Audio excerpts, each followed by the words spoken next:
Bom dia, pessoal do oitavo ano. Seguinte, pessoal, continuando com nossas discussões sobre as confusões, protestos, tretas, revoltas que aconteceram no nosso querido país, no Brasil regencial. Regência, ou seja, como é que se diz, né? Não tinha um rei, tinha um administrador, um regente, certo? Então, enfim, voltando para o que interessa. Então, essa aqui foi uma das maiores revoltas, que foi a Guerra dos Farrapos ou Farroupilha, certo? Guerra, Revolta dos Farrapos, enfim, certo? Então, o que é que acontece? Vocês lembram que sempre nas minhas aulas eu falo daquele negocinho que muitas vezes mais prejudica o país do que ajuda o país, porque nem sempre esse negocinho ele volta para nós, merecidamente, que se chama impostos, certo? Então, geralmente, na maioria dessas revoltas e também daqui para frente, nós vamos ver muita essa palavrinha. Imposto disso, taxa daquilo, imposto disso, taxa daquilo, taxa, retaxa, mega taxa, enfim, certo?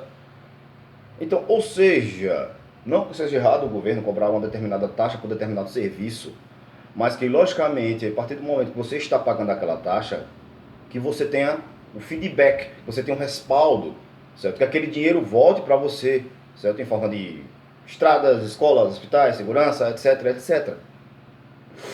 Certo? Então, muitas vezes, ou na grande maioria das vezes, nesse momento aí, os impostos mais eram para prejudicar fulano e beneficiar Beltrano, que estava lá no governo, do lado do governo. Certo? Então, a gente vai ouvir muito falar desses impostos, né? Então deu uma bugada. Vamos lá, meus queridos. Então, vê só o seguinte, certo? Vamos ler aqui os termos técnicos, certo? Foi uma das maiores revoltas, durou 10 anos. E, um detalhe, diferentemente das últimas duas revoltas que nós vimos, certo? A da Bahia, do Maranhão e etc e tal. Eita, aqui a camisa. Então, vejam só o seguinte, certo?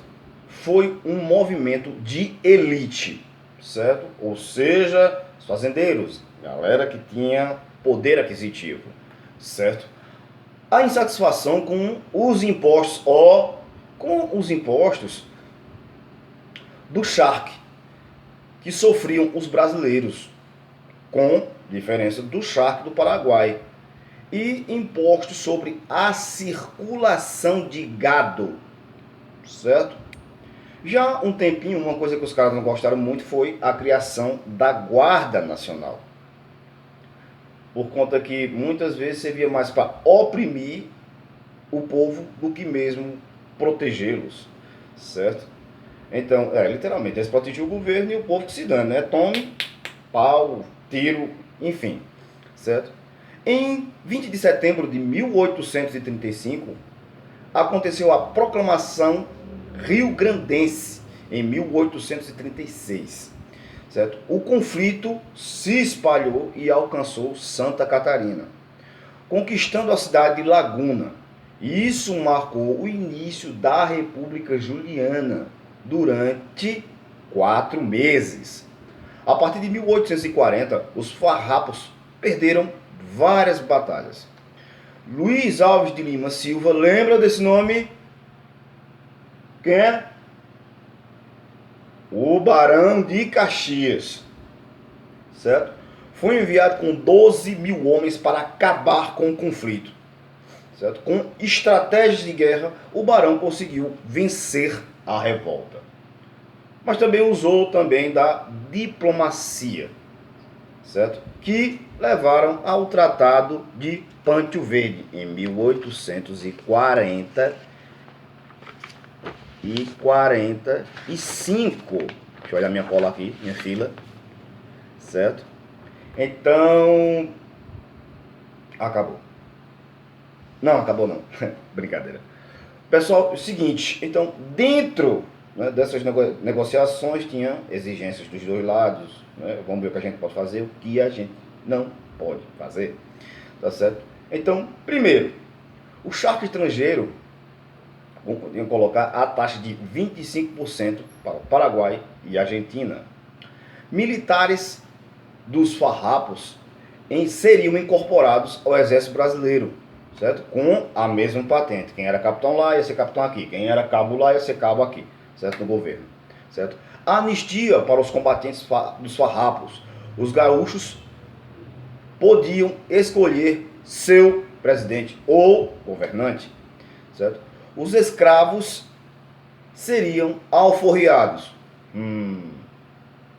certo?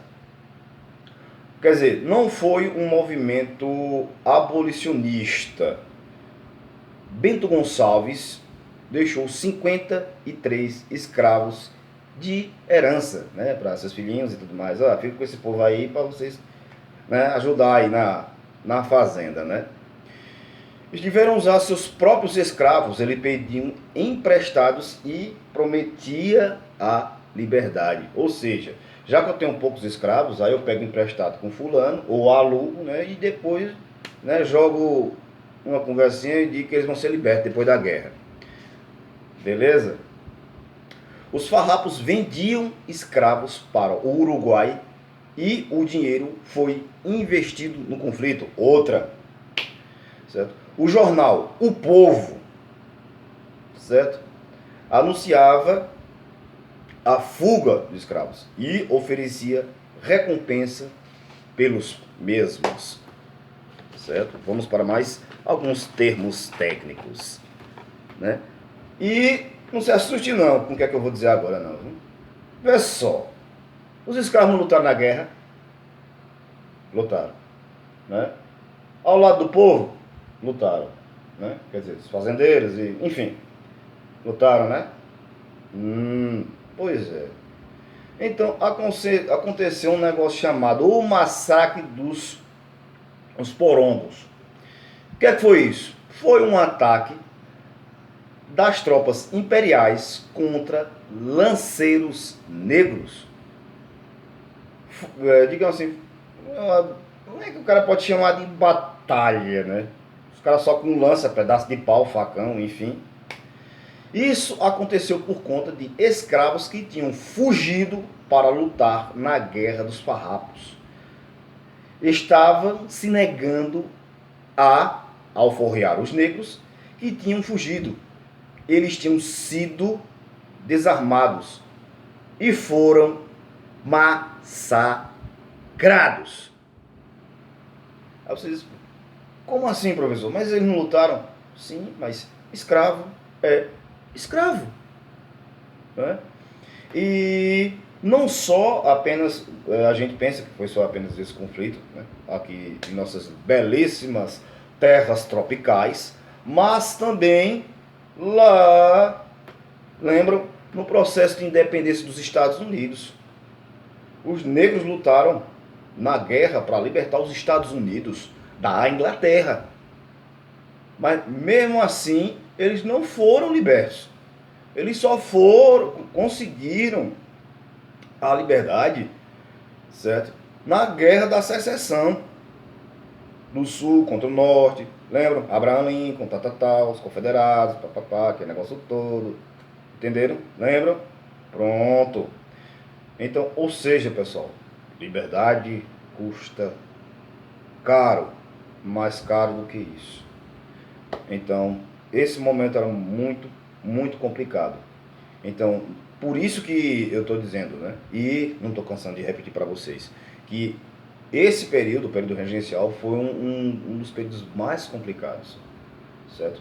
Porque eram tanto o povo de um lado quanto elites do outro, não se agradavam do governo, dos governos, né?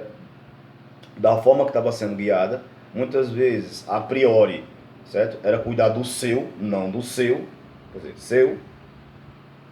E tanto é que nós vemos muitos esses movimentos separatistas, né? Que o movimento do Rio Grande do Sul, ele era separatista.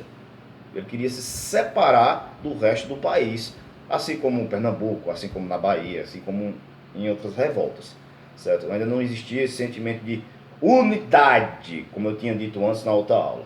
Ainda não tinha, então era melhor me separar, controlar meu governo aqui direitinho, com minhas próprias taxas, sobretaxas e arrocha taxa, né? Bom, não acabou, daqui a pouco tem mais. Ainda teremos alguns capítulos. Beleza, pessoal? Espero que tenha dado uma luz aí. Depois eu acho que eu volto a falar, né, deste conflito. Ainda teremos outros. E daqui a pouco o segundo reinado. Abraço, tchau!